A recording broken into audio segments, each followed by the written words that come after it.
Pessoal! Bem-vindos ao podcast Maestros do Sucesso. Eu sou Marina Borges, sócia da Falcone e VP da MID, nossa unidade de médias empresas. E eu sou Rafael Silveira, sócio da Falcone e fundador da MID. Nós estamos aqui hoje com o nosso ilustre convidado, Beto Vieira, que é o fundador da melhor empresa de implementação de SAP do Brasil. Beto, muito bem-vindo, muito obrigado pela sua participação. Obrigado, Marina, obrigado, Rafael, é uma honra, né? Eu tô sabendo que é o primeiro podcast do Maestro do Sucesso, isso é muita responsabilidade, né? Tomara que a gente bata uma bola boa aqui. Obrigado mesmo, viu? Tenho certeza que será uma conversa muito proveitosa. Beto, e conta pra gente um pouquinho como que começou essa história. Quais que foram os seus principais desafios lá no início? Como eu comentei, né, para vocês um pouco antes no bate-papo aqui, a G2 está fazendo agora em 2025 35 anos e eu tinha empresa antes disso, né? Eu fui trabalhar fora e eu tô com uma empresa há 35 anos, então é muito tempo para a gente falar sobre empresa, mas eu vou tentar colocar alguns marcos aqui. Eu acho que o empreendedorismo ele estava em mim desde que eu nasci, né? Eu tenho uma expressão que eu uso que às vezes acham que, nossa, você fala isso, é um pouco agressivo, né? Eu me intitulo insubordinado. Porque eu trabalhei em empresas de grande porte, fui operador contábil, me formei técnico em contabilidade, mas eu tinha um inconformismo em, putz, é aqui que eu vou ficar, né? É aqui que eu vou trabalhar, é nessa sala que eu vou ficar para sempre. Eu acho importante esse tipo de trabalho e é fundamental, mas eu já tinha essa coisa de, eu vou montar alguma coisa. Lá com 16, 17 anos, dentro dessa empresa grande, eu convidei o meu chefe para montar uma contabilidade. Falei, vamos montar uma contabilidade? Então já estava lá. Claro, não é fácil, porque falar que vai empreender é muito fácil, o duro é fazer, né? Eu não sou herdeiro de fortuna, eu não ganhei nada, eu conquistei absolutamente tudo, então tinha que começar do zero. Aí eu tive uma oportunidade, que foi sair, eu estava morando em Campinas, saí de Campinas e vim morar com o meu pai, meus pais eram separados, né? Ele me deu a oportunidade de eu ir lá para fora, meu pai e minha mãe, a gente morou fora um tempo, e aí eu mudei para São Paulo, e o meu pai era um grande empreendedor, né? Um cara que puxava muito, né, o time para cima, e o meu pai comentou e falou, filho, a partir de agora você vai ser dono daqui para frente. E a partir dali eu comecei a empreender, né? A partir dali eu ganhei uma empresa junto com ele, com todos os ônus e bônus, então eu virei dono do dia para a noite, mas era um dono que eu dirigia uma Kombi para entregar papel, né? Ele falou, então você começa ali, você vai lá, carrega, dirige, até o dia que eu fui gerenciar. Então eu acho que o começo foi isso, foram nos anos 80, né? 83, 84, foi quando eu tive essa oportunidade, aí eu agarrei, Marina, e nunca mais larguei, né? Foi daqui até onde a gente está hoje falando de G2 aqui. E Beto, ao longo dessa trajetória, né, você acabou de dizer que a passagem com seu pai e tudo mais, quem mais foi a pessoa ali que te ajudou nesse processo, né? Nós estamos falando de 83, nós estamos aqui em 2025, quem mais assim, poxa, se não fosse essa pessoa, talvez a gente não estaria aqui conversando. Legal. De 83 até 1990, né, foi uma fase que eu aprendi muito, era um outro Brasil, totalmente diferente do que a gente está vendo hoje. E aí, em 88, 89, eu tive a oportunidade de voltar para trabalhar em Barcelona, na Espanha. Foi ali que eu acabei me formando e virei programador e fui para a área de TI, efetivamente. Até então a gente vendia papel, a gente comercializava material para escritório, era um outro ramo que não o que eu faço hoje. E em 1990 eu entrei para desenvolver um software para corretor de seguros, um software verticalizado. Ali eu acho que foi uma primeira grande virada, porque eu teve outro sócio, um sócio espanhol junto com a gente, né? E a empresa que a gente trabalhava acabou falindo por erros de gestão, né? O dono gastava muito na pessoa física e não na pessoa jurídica, e sobrou para toda a turma que trabalhava, incluindo eu, o código-fonte. Ele falou, olha, você pega o fonte, faz o que você quiser. E aí eu voltei para o Brasil com esse código-fonte, tropicalizei ele inteiro sozinho, né, dizendo que tinha um time de programador lá, mas era sozinho, tropicalizei ele, na verdade nacionalizei, e comecei a trabalhar com entrega, né, de software verticalizado. Nessa fase aí, 1990, o Brasil tinha reserva de mercado, pouca gente sabe disso, né, não tinha computador aqui, não tinha carro importado. E aí eu fui fazer demonstrações do meu aplicativo e não tinha monitor colorido. Eu tinha que levar um monitor gigante, gente, nas demonstrações no Brasil todo aí, para poder mostrar o produto um pouco mais bonitinho com 16 cores. Era o que a gente conseguia mostrar.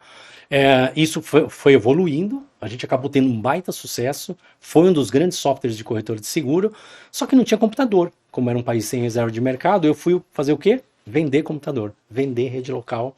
E aí a gente acabou virando um ensamblador de, na época, computador. Então eu montava a máquina, levava o monitor, vendia o software e implantava a rede.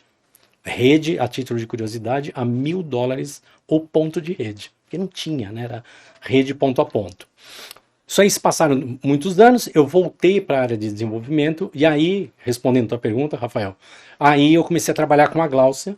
Ela era uma desenvolvedora na G2 em 94, lá se vão 30 anos, né? 30, vai fazer 31 agora.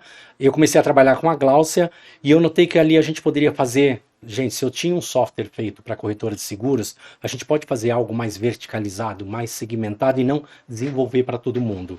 E a gente acabou desenvolvendo um aplicativo para a área de saúde, que foi um sucesso. Isso foi uma alavanca muito grande, né? A Gláucia entrou na sociedade, nós nos casamos, a gente é sócio e casado, né? Desde 1998, lá se vão 27 anos. E a Gláucia entrou na sociedade em 99. Esse eu diria, Rafael, que foi um primeiro marco. A forma que ela colocou na G2, as exigências, ela é muito perfeccionista, ela é a parte de entrega, né? E isso fez com que eu mudasse a empresa, deixasse de ser uma empresa do Beto, né? Porque até então, no meio do caminho, meu pai continuou com a empreiteira dele e com as coisas dele, eu fui seguir minha vida. Ela foi uma virada. Tiveram algumas, tá? Mas eu diria que essa foi a grande virada. Inicialmente, né, me estendendo até um pouquinho, inicialmente era ela que desenvolvia, eu que vendia e um cara dava suporte. Mas a gente contava que tinha 14 pessoas, tá? Era um número mágico, né? Porque tem essa pergunta no Brasil, né? Quantas pessoas tem na tua empresa? Parece que ter muitas pessoas é bacana, né? E eu falava 14. 14 nada. Era eu, ela e eu e o Messias, ele tá me vendo, né? Foi um cara importantíssimo. Você fazia papel de uns 5, pelo menos, pelo né? menos 5. A Gláucia, né? Os outros 9, né? Porque eu fazia de uns 5, exatamente. Mas eu acho que isso faz parte, né, gente? Faz super parte, né? Não. Quando você está começando um negócio, quero falar com o jurídico, pois não, né? Com o financeiro, sou eu, a recepcionista, posso ajudar, então... A gente vendeu, Marina, muito esse aplicativo para a área de saúde, muito, né? Eu não sei, acho que a gente chegou a 200 ou 300 unidades, porque o software era muito bom, desenvolvido por ela, né? E aí tinha que dar unidade pronto-socorro e 24/7. Então tinha que dar suporte 24/7.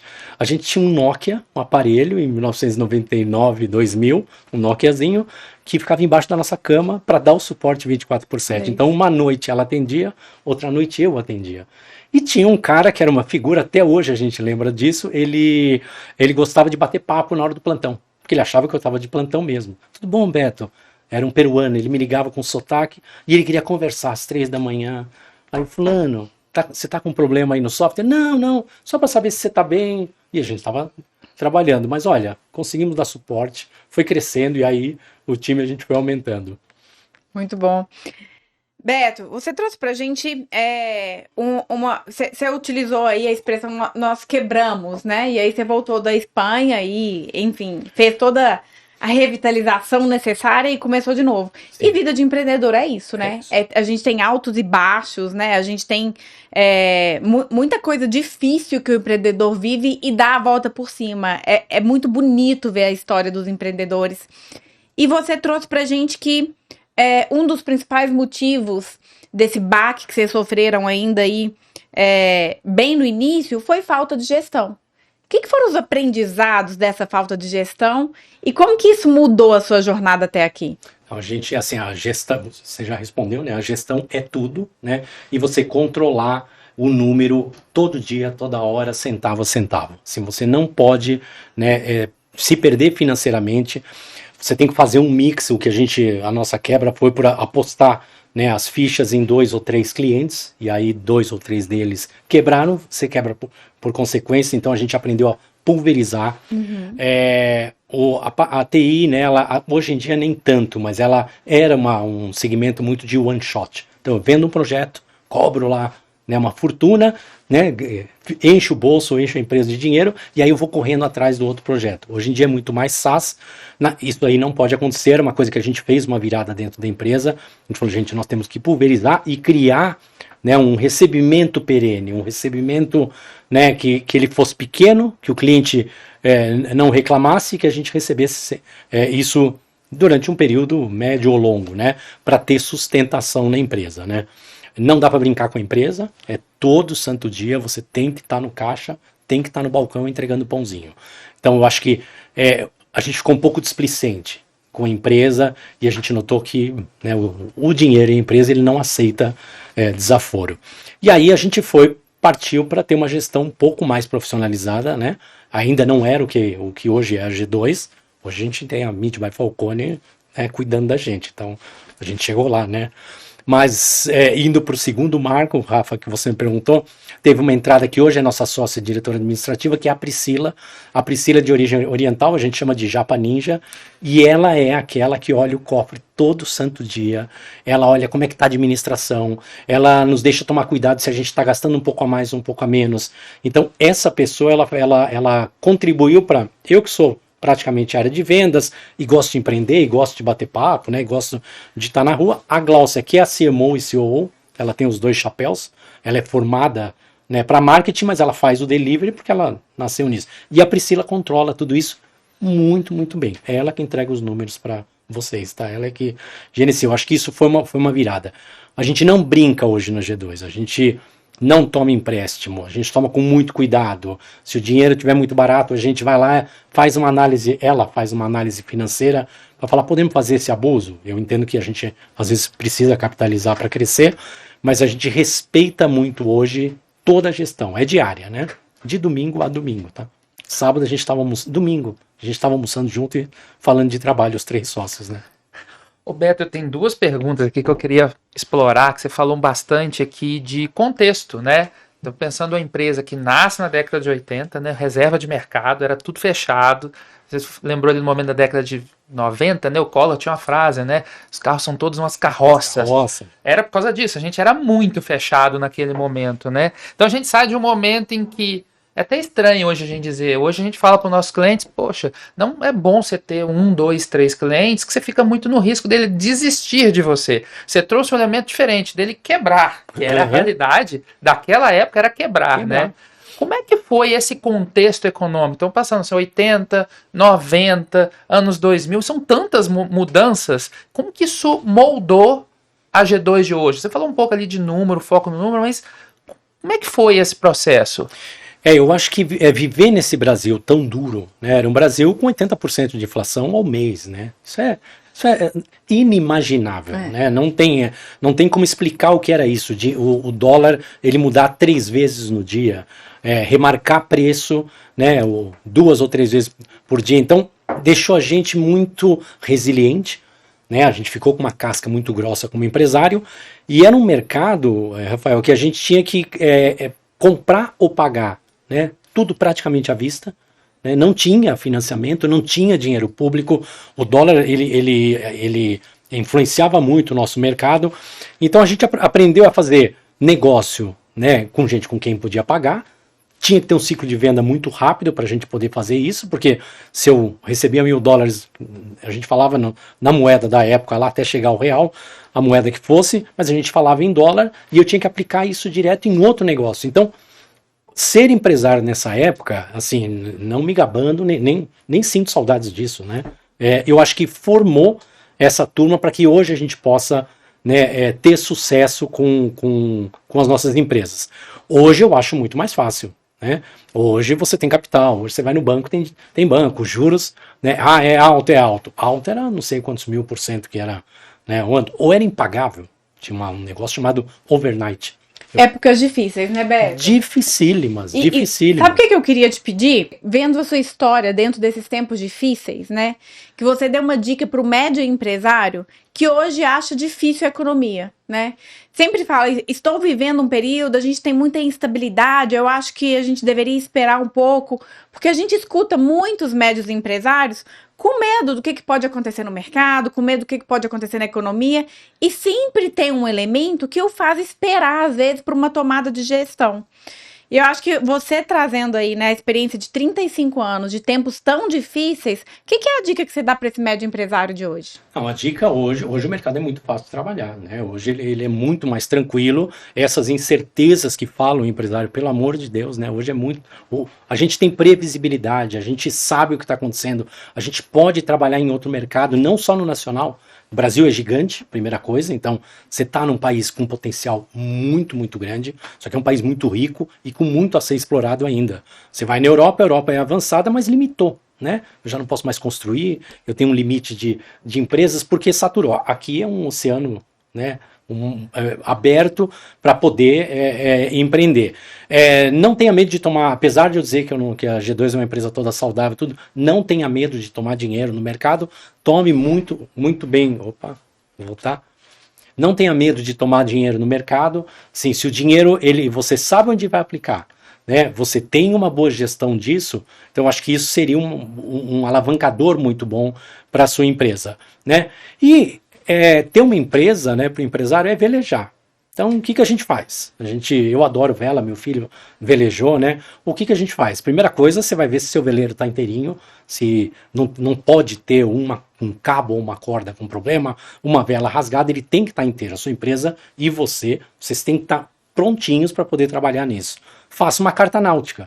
Né, respeita o mar, respeita o nosso mercado. Então faça uma carta e planejo a rota da melhor forma possível. Vai ter uma correnteza ali, vai ter um vento aqui, dizem que vai ter uma tormenta lá, e começo a velejar.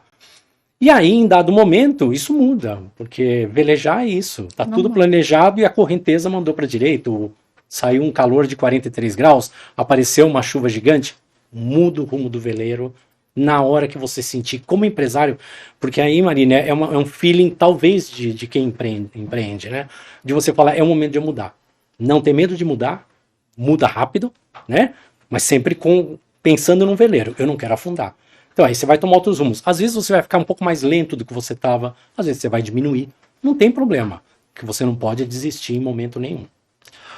E Beto, a gente está falando de mudança, né? Você já contou vários pontos aqui que você pivotou o modelo de negócio da G2, né? E eu tô aqui na minha cabeça pensando, tá, aonde que entra o SAP nessa conversa? Que hora que você saiu de um app de seguros para ir para o SAP? Como é que foi essa estratégia? O que tinha, o que surgiu naquele momento? Boa pergunta, Rafa. A gente é parceiro SAP, e vende e sustenta o SAP Business One, que é o SAP para pequena e média empresa. Desde o ano passado a gente também está no S4 Public, que é um produto chamado Grow, e que é para grande empresa, então é um mercado que a gente está entrando. Mas como que levou a gente a SAP? Aquele software que a gente fez, da área de saúde, né, e cresceu muito, e ele acabou gerenciando hospitais, clínicas, pronto-socorros, clínica odontológica, ele virou um grande aplicativo verticalizado para a área de saúde. A SAP em 2005 e 2006, ela procurava aplicativos, ou add-ons, como eles chamam, verticalizados. E a gente também. A gente chegou a pensar em desenvolver, porque era um software para a área de saúde, então os hospitais pediam controle estoque, vê meu contas a pagar, e a gente quase desenvolveu isso. Como desenvolvedor, né? Não, vamos fazer, Gláucia. Aí apareceu uma empresa muito pequena, hoje ela existe ainda no Brasil, mas um RP pequeno, que eles ofereceram para plugar o RP deles com a gente. Falei, opa, isso é bacana, conectar esses dois.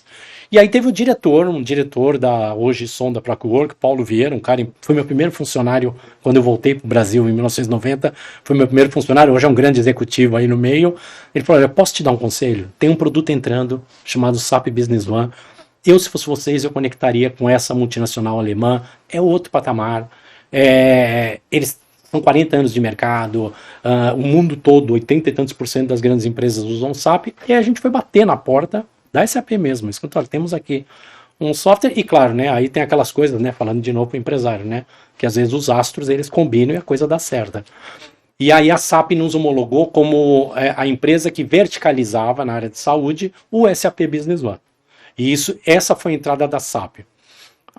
O mundo era perfeito, quando a gente falava de SAP, ela falava, nossa, você vende o seu add-on de saúde e as consultorias vendem o SAP mais o add-on, só que isso não é uma realidade, né? A consultoria ela acaba vendendo muito mais o ERP do que o software verticalizado. E vender verticalizado você precisa saber falar bem da área, seja ela qual for, né? E a gente falava de saúde. A gente virou parceiro da SAP em 2007. Eu assinei o contrato com o SAP no dia que meu filho mais velho nasceu, 10 de janeiro de 2007, a gente já fez uma maioridade aí. E 2 ou 3 anos o negócio não alavancava, ele não ia, eu vendia uma cópia ou outra, não era aquele sucesso que a gente tinha antes.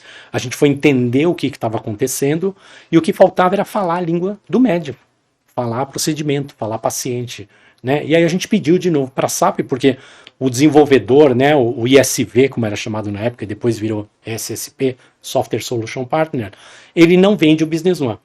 E quem vende Business One normalmente não tem um add-on. E aí a gente foi pedir para a SAP, olha, SAP, isso aqui a gente não vai conseguir ter sucesso se a gente não implementar o próprio ERP.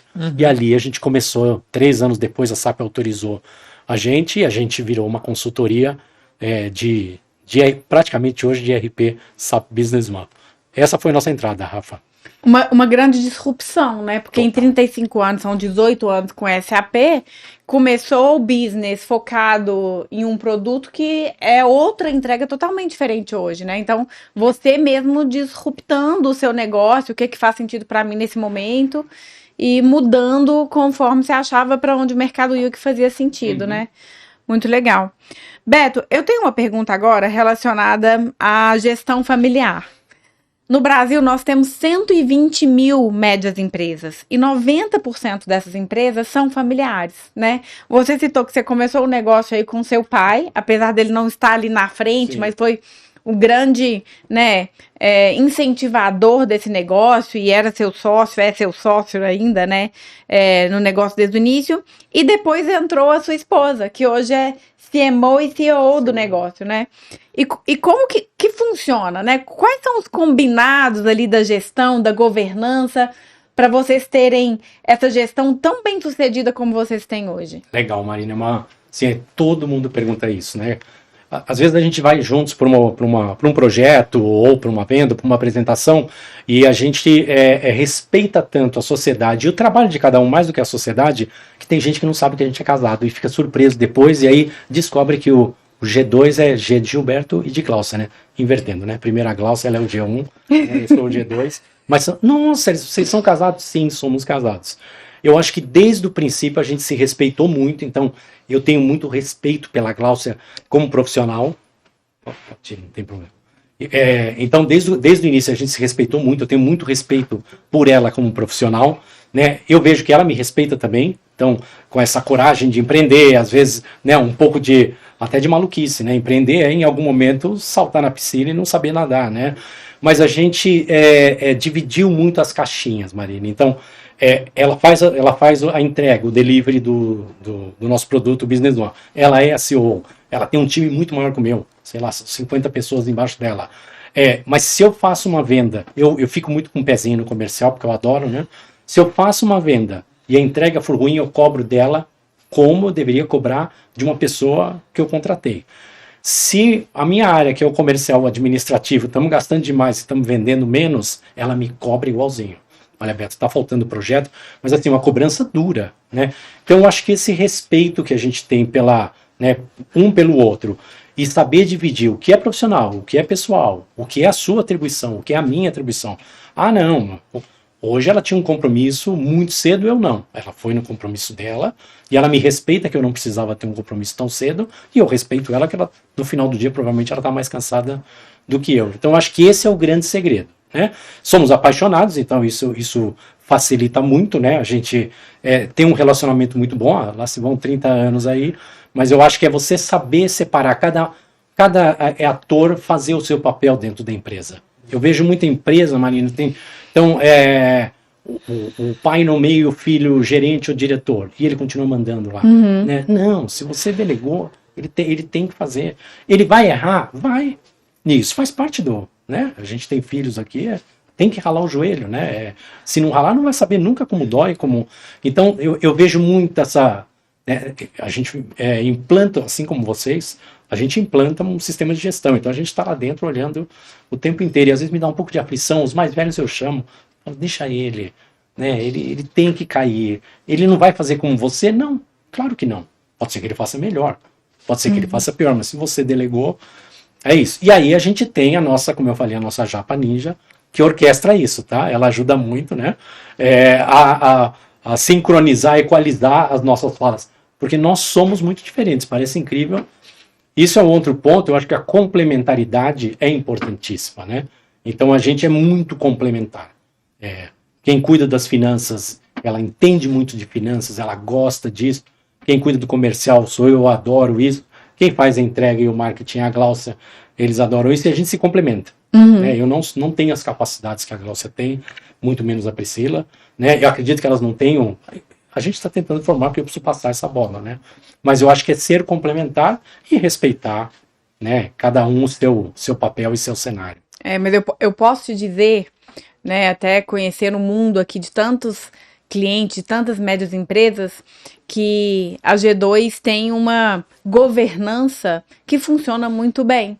Porque, apesar de ter papéis muito bem definidos, existe totalmente assim, o respeito da não interferência, né? De você saber, aqui a decisão é da Gláucia, aqui a decisão é sua, né? Porque a gente vê muitos conflitos, às vezes, e quando eu digo conflito, eu não tô falando que é ruim, tá? É muito bom ter conflito no sinal da divergência, etc. Mas os conflitos, às vezes, acontecem pelo não respeito de qual pedaço é de quem, sabe? Então eu vejo uma maturidade em governança já elevada na G2. Parabéns. Obrigado, hein, olha. Então ver isso de vocês pra gente é uma baita responsa. Né? Mas vocês aqui, né, sem puxar saquismo e nada, vocês foram parte importante disso, da gente, né, nesses 3 anos, trilhar essa governança. A gente já tinha um jeito de fazer, mas o que a Midway Falcone fez, colocando processo, né, definindo indicadores, obrigando a gente se olhar, né, olhar a empresa, eu pelo menos uma vez por mês, meu time de gestão 2 vezes por mês, né, o time do operacional toda semana, tá ruim aqui, baixou o NPS lá, né, aumenta um pontinho, isso foi muito importante, isso facilita a gente navegar, né, como eu fiz a analogia do veleiro agora há pouco, né, hoje não é tão raiz, né, velejar. Eu tenho um radar, eu tenho um GPS que me ajuda, isso foi fundamental. E aí, de novo, né, a gente tem a Japa Ninja que pede, numa reunião de N1, ó, é amanhã, hein, vai ter que entregar, para mim, de Falcone vai ter que entregar isso. Isso é importante, tá? Você Priscila sabe. tá ali cobrando todo mundo. O tempo todo, é o desespero de todo mundo. Ô Beto, eu acho que tem um ponto aqui, né, a gente falou que tem a ver com essa de governança, né, que eu acho que a pergunta é quando que virou o gatilho, né, a gente tá falando, poxa, era uma empresa de 14, que na verdade eram 2 pessoas com papéis diferentes, né, quando que foi o gatilho, poxa, agora eu não sou mais um pequeno, o jogo agora ficou sério, como é que foi isso, como é que foi esse momento que vocês entenderam, poxa, chegou agora que eu tenho que ter uma gestão profissional, vou ter que pensar melhor em pessoas, futuro, estratégia do negócio, porque não é mais uma empresa de 2 pessoas. Não, legal. Eu tinha um sonho de faturar no ano 1 milhão. Nem lembro quando foi a última vez que foi isso, graças a Deus, mas eu preciso faturar 1 milhão. Eu queria os 7 dígitos, eu achava que era um marco, né? E a gente conseguiu. Aí eu notei que quando você faz o primeiro, fica relativamente fácil fazer o segundo e o terceiro, né? Você fala, opa, né? E a coisa começa meio que desgovernar. Em que momento a gente notou, ou eu fiquei muito preocupado com que a gente fosse perder a mão, né? Eu acho que tem um marco de 10 a 15 milhões ano, não dá para brincar. Precisa ter processo bem definido, e aí vou puxar a brasa para minha sardinha, precisa ter um sistema de gestão que você olhe a sua empresa, né, nesse momento. Quero saber um DRE agora do projeto X, eu tenho isso hoje na G2. Então eu vejo que o crescimento com o colaborador, né, acho que a gente atingiu 30 ou 40 colaboradores, precisava já começar a olhar com mais cuidado. E o marco, vamos falar de 15 milhões. Para a gente no mundo de RP, 15 milhões ele é o cliente que ele tem que ter RP. 30 milhões, se ele não tiver, ele é maluco. A gente falou, cara, você está louco. Você não, né? Assim como um processo de gestão. E aí teve o advento da pandemia, que a G2 cresceu em colaborador não presencial. Ali foi eu já não sei o que, não estou desconfiado que ele não trabalha, eu acho até que ele trabalha, mas eu não sei o que meu colaborador está fazendo em Maceió, né? Como é que eu meço isso? Tanto para punir, quanto para premiar, para bonificar, né? Eu descobri que tinha gente trabalhando 16 horas por dia, e foi aí que nós três nos juntamos, falei, gente, eu acho que a gente precisa de um olhar profissional aqui dentro. Porque até então era o olhar de 2, 3 pessoas que tem uma veia empreendedora, né? Mas muito para onde o meu olfato me manda, pelo que eu acho, né? Não tinha uma sistematização desses processos. Então eu acho, Rafael, que isso foi quantidade de colaboradores, Brasil inteiro, hoje a gente tem colaborador até fora, e um marco de 10, 15 milhões, começa a olhar a sua gestão, porque o tombo ali é muito grande, né? Ali o seu fluxo de caixa, ele é muito bonito, mas ele é muito sensível. Um dia que você não fature, pesa demais no final. 30, 40, 50 milhões e me dá até arrepio. Outro dia eu fui com a minha arquiteta Juliana viajando e a gente foi num cliente juntos e ela me usou uma expressão, ela usou essa expressão de maluco, né? Ela é de Pernambuco, ela tem um sotaque muito agradável. Eu vou falar para esse cliente que esse cliente, ele tá louco, ele tá gerindo a empresa dele com os olhos tampados. Porque se ele não tem o RP, ele tá tampado. É verdade, né? Você precisa olhar o número o tempo inteiro, né? Imagina, se desde o início lá, né, com faturamento de milhares, já tinha que olhar agora, mais ainda. Mas eu acho que nesse ponto, gente, tem que ter... E é um trabalho muito parecido, o nosso é muito parecido, né? A gente é a ferramenta de sistematizar o que vocês nos propõem para fazer. Precisa ter. Porque não dá para sair de uma cabeça só. A pequena e média empresa, né? A pequena e média empresa, ela tem muita dificuldade em contratar um CFO de mercado com salário alto, um diretor comercial com experiências em multinacionais. Não dá, né? Você consegue pagar pro gerente, para o gerente que vai virar diretor. Então, esse é o tipo de empresa que precisa mais ainda desse tipo de apoio. E eu acho que aqui, Beto, a gente até compactua, né? Independente de puxar sardinha ou não, né? A gente tem 5 anos que a gente está lidando com média empresa, né? E eu acho que essa é uma questão crucial, né? Eu acho que eu concordo com você, que não dá para se operar às cegas, né? A gente aqui também custamos a entender, né? A gente um pouco na nossa história, a gente lidando sempre com grande empresa e passando a entender média empresa, na hora que a gente se deparou com clientes com faturamento de 100 milhões, 80 milhões, sem RP, sem saber o lucro, né? A gente teve até um caso interessante de até um pouco mais que isso, e a gente ficava perplexo, acho que essa é a palavra. Como é que você chegou até aqui?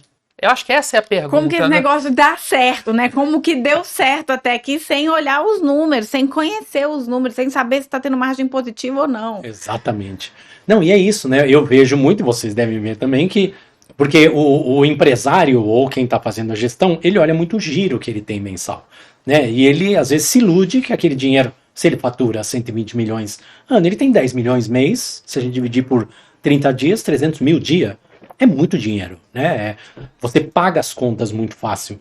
Mas você não nota que talvez com 1% que você está tendo de prejuízo mensal, você está perdendo o quê? 100 mil, né? Não, 10 mil de prejuízo. Isso na linha do tempo vai cobrar, esse preço vai ter. E a gente encontra muito isso, né? Isso, voando às cegas, o que nos dá uma aflição tremenda. Porque você fala, gente, é muito grande, você chegou aqui. E tem todo o mérito de ter chegado, por inventar um produto, por trabalhar que nem louco, né? Agora, você em algum ponto você precisa falar, opa, eu sei fazer, o que eu sei fazer é vender bem ERP. Mas eu não sei fazer bem essa parte financeira, gestão, de RH, né? E as empresas, né, no Brasil, surpreendentemente, acho que até porque o brasileiro é muito empreendedor, né? É um país de empreendedor. Eu pego a pequena e média, então a pequena e média ela tem muito disso. Eu converso e ele fala, mas eu fiz isso assim até hoje. Funcionou. Funcionou até hoje, mas mudou, né? Tem que mudar teu colaborador, porque aquele colaborador da empresa de 100 mil não pode ser o mesmo. Se ele evoluir, perfeito, mas isso não é uma realidade. Talvez você tenha que falar, olha, você foi legal comigo até essa fase, eu fui legal com você, e a partir de agora eu preciso de alguém que entenda esse bicho desse tamanho aqui, né? Mas não, tem que se respeitar o tempo todo, pelo amor de Deus. Né? Crescer um pouquinho, gente. Né? Coloca a gestão, coloca RP, controla, porque é muito prático. Tragam pessoas melhores que você, né, Beto? isso Eu mesmo. falo muito isso. Eu falo, meu time é melhor do que eu em muitas coisas. Eu quero sempre trazer gente melhor do que eu, trazer conhecimento novo para a empresa, É né? bem isso mesmo. Nós tivemos uma. Veja, a gente não é casa de ferreiro espeto de pau, a gente usa o RP, né, a fundo, a gente tira balanço, balancete, a contabilidade dele hoje está interna, né, no RP. E aí teve um fato, eu tenho 60 anos e desde 1980, então você imagina, eu venho de uma geração anterior, toda presencial, não tinha celular, você trabalhava das 8 às 18 no telefone fixo, né? Hoje é uma maluquice, né? A gente responde o WhatsApp de madrugada.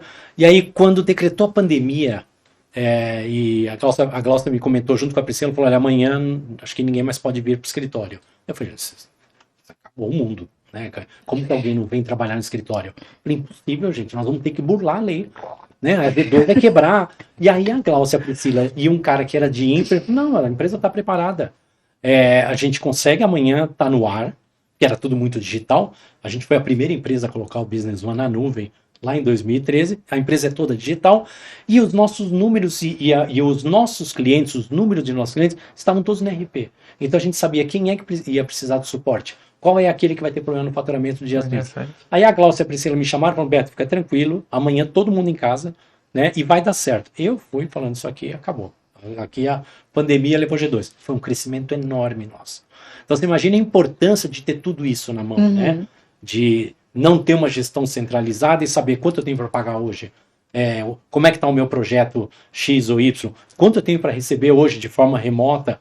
Mas porque a gente tinha esses indicadores ali controladinhos. Roberto, acho que você falou bastante aqui de evolução, né? A gente trazer gente melhor, né? Da empresa ir crescendo.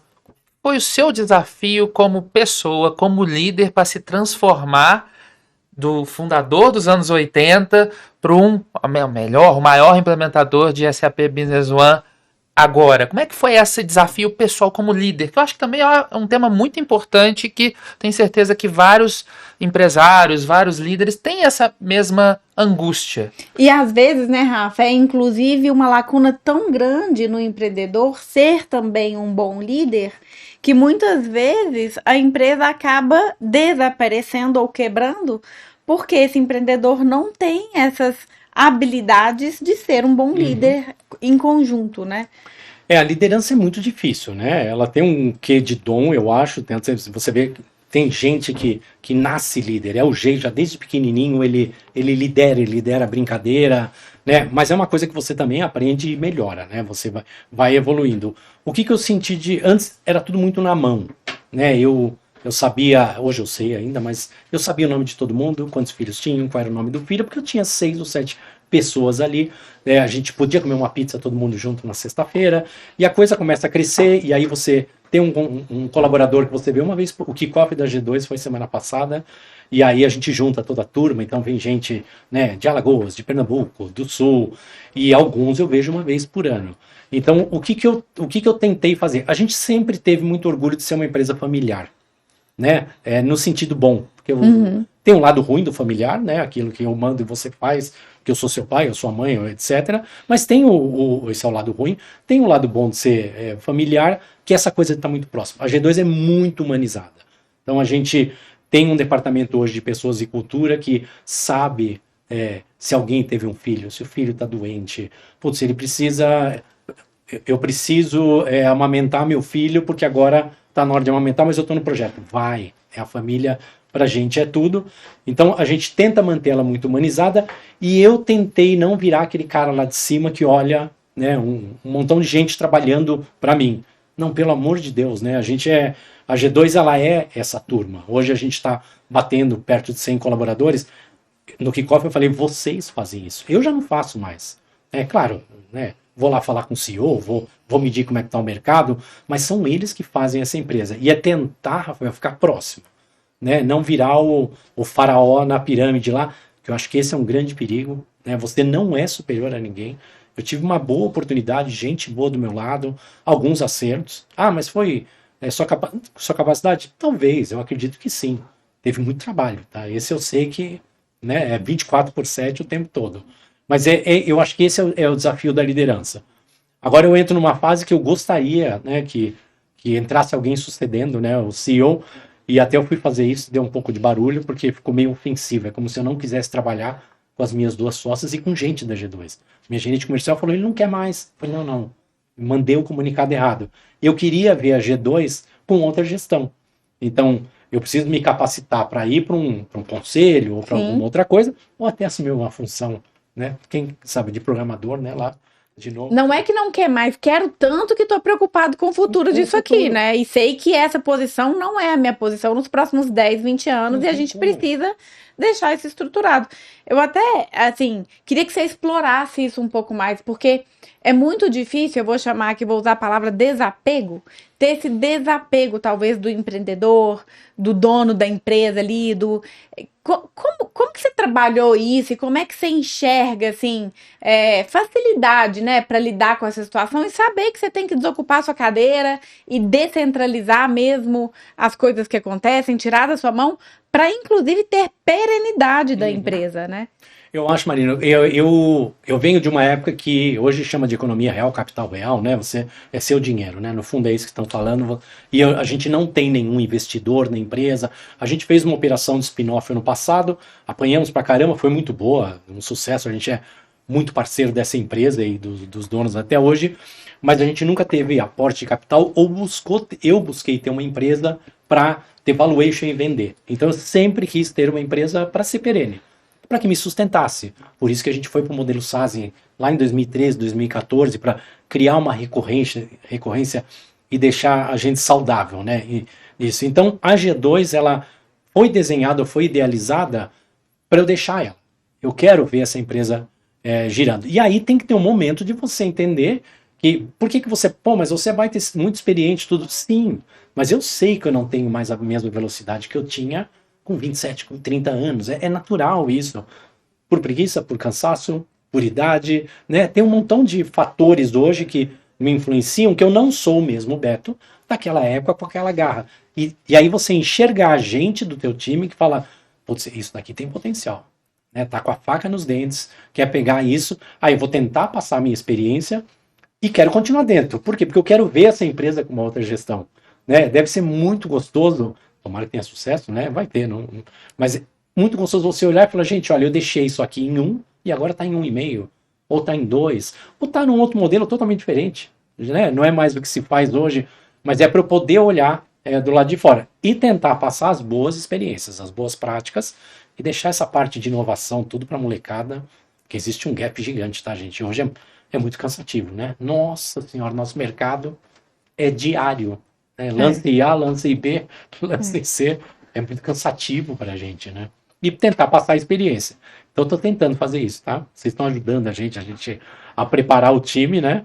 Mas eu acho que vai ter um time bom pra suceder. Beto, e falando de futuro, a gente estava aqui conversando antes, né, sobre, você acabou de falar de IA, e realmente o mundo está transformando muito. Como é que está o contexto da G2 nesse turbilhão de coisas que estão acontecendo agora? Como é que a IA está sendo incorporado no dia a dia de vocês? Conta mais pra gente como é que está essa jornada. A G2 dentro do mundo, o mundo SAP, ele é um mundo muito conservador, porque a gente mexe com números e os números da empresa, de alguém, de terceiros. Então tem que ter muita responsabilidade no que eu estou fazendo ali. Tributos, fiscal, a gente emite absolutamente tudo isso. Então ela é uma empresa, é uma característica de ser muito conservador, né? Você não é inovador, né? Você não pode se arriscar numa implementação de um ERP. E a G2 ela sempre foi muito inovadora. Então a gente, como eu falei, a gente foi a primeira empresa a levar o Business One para a nuvem, né? A gente foi a primeira empresa a vender o modelo SaaS. Eu olhei, a gente era parceiro na época da Google. E aí, num dado momento, eu tive uma oportunidade de vender on-premise, vender a licença perpétua para um hospital gigante aqui de São Paulo. E quando eu cheguei na Google, eu falei, gente, vocês não acreditam. Em vez de vender por mensal, eu vou vender 3.000 licenças do Google Apps, que era o Gmail que se comprava. E a Google falou, a gente não vende on-premise. A gente vende $59 mês pelo contrato de 1 ano. Eu falei, gente, mas não é possível, eles estão comprando 3.000 licenças. Não. E aí naquele momento a gente olhou e falei, tem um modelo diferente. Tem um modelo que é um modelo SaaS, que se paga para ter. E aí a gente fez essa inovação.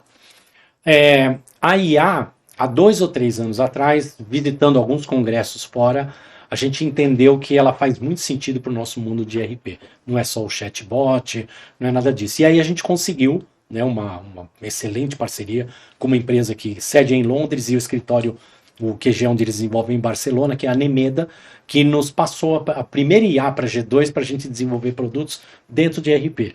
Então a gente tem hoje na G2, dentro do portfólio, né, a Carol, que ela atende o Business One pela G2, então ela faz suporte nível 1 e nível 2, todo com inteligência artificial, respondendo a parte fiscal e tributária brasileira.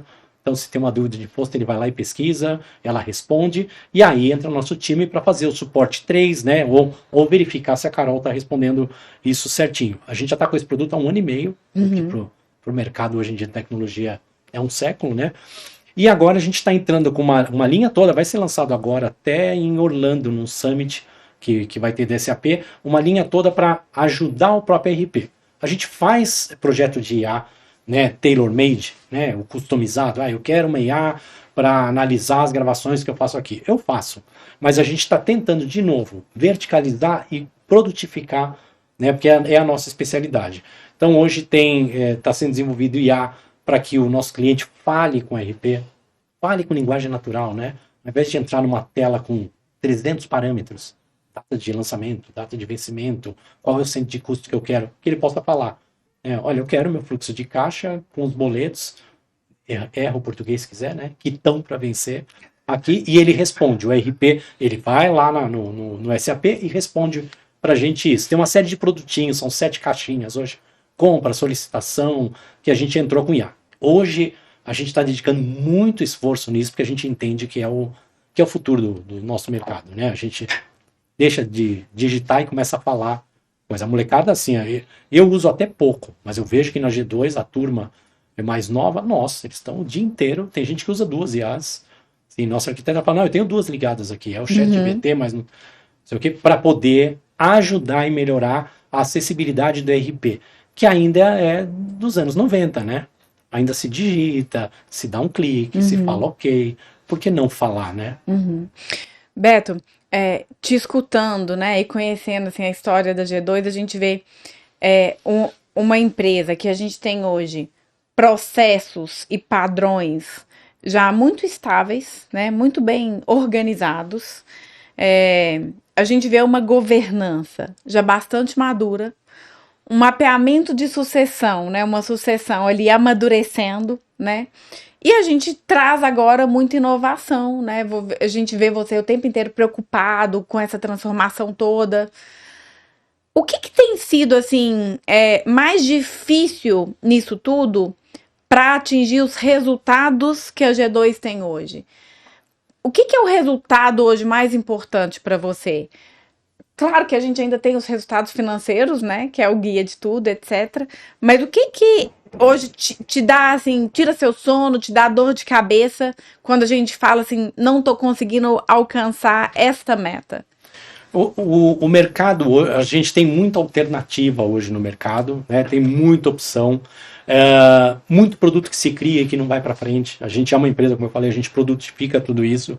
E o que não me tira o sono, mas me preocupa muito é a gente apostar, porque é caro, né? Apostar num produto, como eu acabei de falar, não sei, né? A Carol que responde pelo SAP Business One. E isso não dá certo, né? Quando a gente fala do mundo de tecnologia, Marina, é muito caro tudo. Envolve arquiteto, desenvolvedor, né, engenheiro. Então você tem um staff enorme para que o produto saia. Às vezes eu fico com um pouco de receio de, será que a gente está vendo o produto certo mesmo? O mercado tem tanta opção que você fica confuso. É excesso de opção. Então, eu vou por esse caminho com a IA, eu uso essa LLM, né, eu devo falar com o meu RP, não devo falar? Então, eu acho que isso é o que a gente tem preocupação hoje, ter o produto certo para que esse produto alavanque, para que, né, no meio do caminho não tenha jogado dinheiro fora e não dê certo. Então, essa é uma preocupação. A parte financeira é sempre, né, essa não tem como, faz parte, né, eu acho que o mercado hoje, você fica o tempo todo preocupado, porque os giros são muito grandes, então eu tenho preocupação de perder um cliente ou não. E a gente tem um cuidado muito grande com a nossa base, porque a gente entende que hoje o modelo que o mercado trabalha, que é o modelo SaaS, que seria o as a service, você tem que manter a sua base saudável e com você. né? Porque perder um cliente significa perder 5, 6 anos de trabalho em cima dele. Mas eu acho que isso é o que mais me preocupa, acertar nesses produtos, na G2 tem 300 ideias por dia, aí você olhar aquele mapa e fala, eu acho que esse aqui vai dar certo. Hoje eu consulto, eu peço opinião, né? Às vezes você vê que tem alguns ali que estão falando, gente, ele não está seguro, ele acha isso bonito, mas isso não vai virar. É tentar acertar no que o mercado está precisando, né? A gente só viu até hoje um Steve Jobs, né? Que vai lá e descobre lá o aparelhinho e fala, você vai precisar disso, né? A gente não consegue isso, né?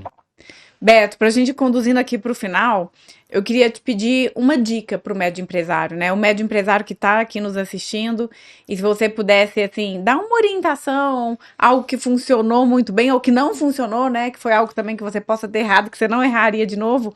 Qual que é a dica que você dá hoje para o médio empresário brasileiro? Eu acho que hoje o médio empresário brasileiro, ele tem que cuidar muito bem da gestão dele, né? Profissionaliza a sua gestão. Gere indicador para tudo, não demais, porque senão você perde, vira desinformação. Na medida certa. Na medida certa, mas tem que ter indicadores. E aí, esses indicadores vão te dar teu norte, né? O que está dando certo, o que não está dando certo, para você poder corrigir. Corrigir o mais rápido possível. Então, seu índice de qualidade caiu, vocês ensinaram isso, né? Qual é a contramedida para isso? Não olhar tanto, aí foi um aprendizado da Falcone, não olhar tanto o que está verde. O que está verde está bom, tá resolvido. Olha o que está amarelo e vermelho e toma uma decisão e não insista naquele seu erro, né? Eu acho que isso seria o principal, cuidar da gestão. A gestão como um todo, uma boa empresa que te ensina a fazer processos, um bom software de gestão para que você possa não só olhar o back-office, mas o front-office também, né? Ter time bom, gente boa é fundamental, né? Gente com atitude, eu acho que é muito importante para que você tenha o sucesso. E aí, né, trabalhar. Trabalhar, eu acho que é a regra de ouro, tá? Muito bom. Nós, então, vamos ficando por aqui. Obrigada você, ouvinte, que nos acompanhou aqui nesse bate-papo com o Beto Vieira.